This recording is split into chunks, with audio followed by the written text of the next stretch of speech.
Afternoon everyone, मैं पायल रानी आपके समक्ष एक नया एपिसोड लेकर फिर से पेश हुई हूँ।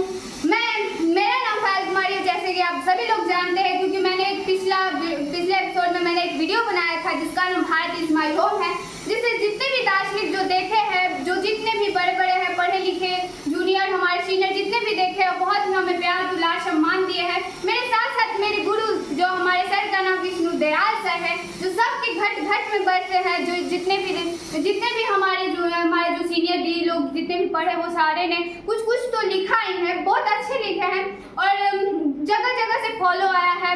फिर से सर ने मुझे सुनहरा मौका प्रदान किया है कि मैं आप सभी के सामने आऊँ और मैं एक नया एपिसोड के साथ में अपने नया अंदाज निराला के साथ मैं आप सभी के सामने कुछ पेश करना चाहती हूँ। जो हमारा इंग्लिश का थर्ड चैप्टर जिसका नाम अ पिंच ऑफ स्नफ है। पिंच का मतलब पहले जानिए पिंच होता क्या है। पिंच का मतलब होता है एक चुटकी होता है, चुटकी। जैसे आज तक देहात में क्या, शहरों में सभी लोग खैनी, तो बूढ़े लोग जो होते हैं वो खैनी तो खाते हैं। पिंच का मतलब वही चुटकी होता है और पिंच लिखा हुआ मतलब एक चुटकी। ऑफ यानी का स्नफ का मतलब होता है स्नफ का मतलब होता है तंबाकू, खैनी, नशीले पदार्थ को कहते हैं स्नफ।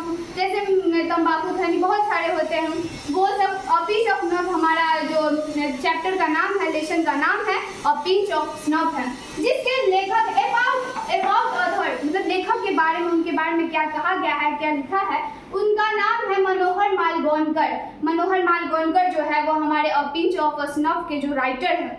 उनका जन्म हुआ था 12 जुलाई 1913 को मुंबई में हुआ था और उनका जो मृत्यु हुआ था 14 जून 2010 को हुआ था। किनका हुआ था? मनोहर मालगोनकर का। एजुकेशन, वो शिक्षा प्राप्त किए थे क्योंकि वो भी तो इतने महान, जब वो राइटर है तो वो पढ़े लिखे तो जरूर होवे करेंगे। एजुकेशन, वो शिक्षा ग्रहण किए थे। कहाँ ग्रहण किए थे? University of Mumbai. यूनिवर्सिटी का मतलब होता है विश्वविद्यालय। मुंबई के विश्वविद्यालय में शिक्षा ग्रहण किए थे। आगे चलते हैं। He was an Indian writer और मनोहर मालगोनकर जो थे वो जो थे एक भारतीय लेखक भी थे, राइटर थे, भारत के थे। ये नहीं कि वो ब्रिटिश के थे, अमेरिका के थे, जापान के थे, नहीं। ये इम्पोर्टेंट है। जो हमारे 12th क्लास में जो इंटर में एग्जाम होगा हमारा इंग्लिश का, वो आता है, ऑब्जेक्टिव में आता है खासकर। वो मनोहर लिखेगा मनोहर मालगोनकर क्या थे, कौन से राइटर थे, कहाँ के राइटर थे, तो इंडियन राइटर थे। He is an well-known novelist and short story writer।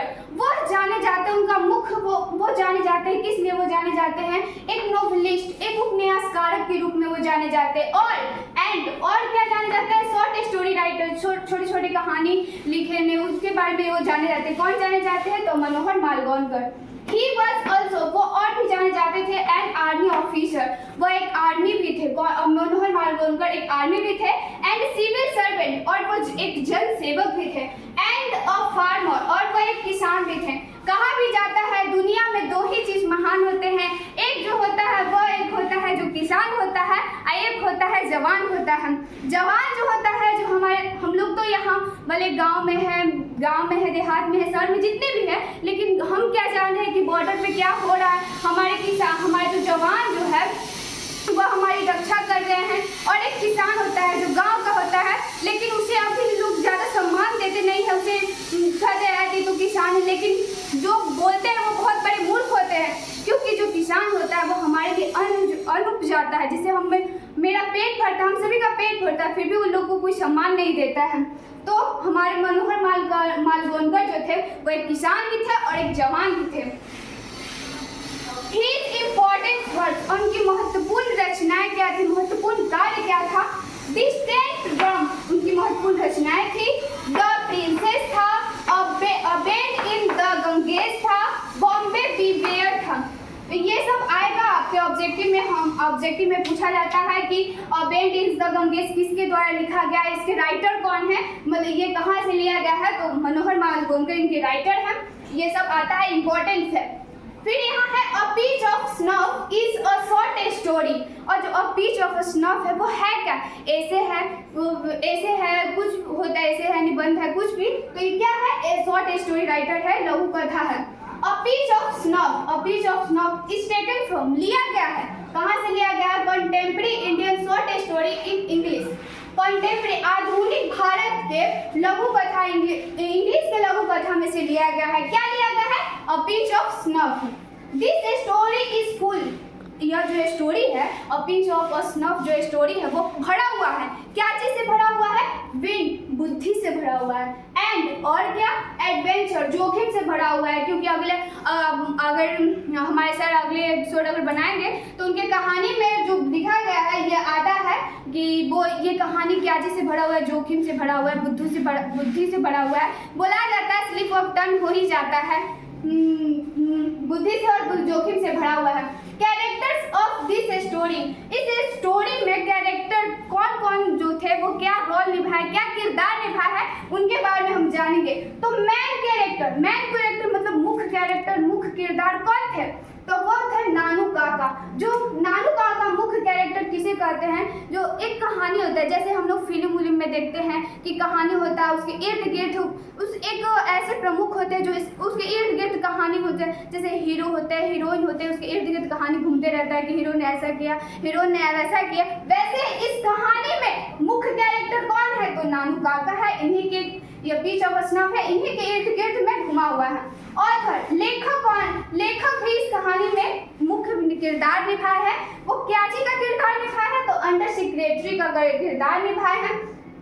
फिर सोहनलाल रतिराम कौन थे भाई? तो जानिए, पार्टी बॉस इन दिल्ली भारत में भी जो पार्टी बॉस होता क्या है? जैसे राजनीतिक दल होते हैं और सभी जगह के राजनीतिक दल होते हैं, भारतीय जनता पार्टी, भाजपा, बीजेपी, भाजपा होते हैं, आरजेडी होते हैं, ये सभी होते हैं। उसी में पार्टी बॉस मतलब मुख्य थे, कौन थे? सोहनलाल रतिराम। ठीक है, रतिराम कौन थे?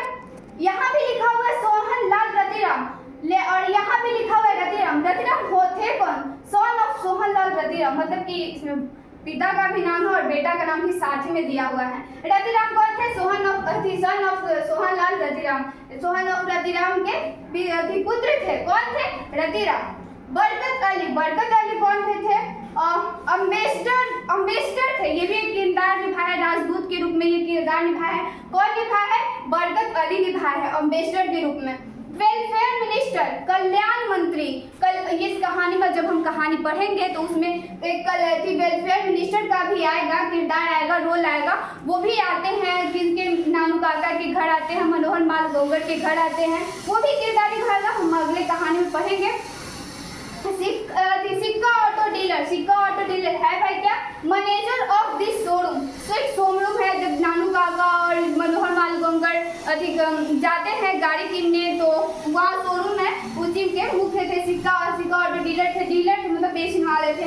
धोबी का इस कहानी में धोबी का भी रोल है। नानू काका जो थे वो अपना कोट दिए थे नथी धोने के लिए, उसमें कुछ पर्ची लिखे हुए थे जो 1000 रुपए के। ऐसे नानू काका इतने चालाक थे कि वो डीलर को बुद्धू बनाने के लिए वह धोबी का इस्तेमाल किए थे। एस्ट्रोलॉजर ऑफ नीनोर राज के स्टूडेंट, मतलब ज्योतिष भी इसमें किरदार निभाए हैं। अब इतना तो मैं बता दी। अब मैं लास्ट में आप लोग से यही कहना चाहती हूँ कि मैं भी एक स्टूडेंट हूँ। अगर मुझसे कहीं गलती हो गई हो तो मुझे ज़रूर क्षमा कर दीजिएगा, माफ़ कर दीजिएगा, क्योंकि मैं भी एक छोटी बच्ची हूँ। क्योंकि यहाँ दुनिया में जितने भी आए हैं वो कोई पूर्ण नहीं है, पूरी तरह से वो शिक्षित नहीं है।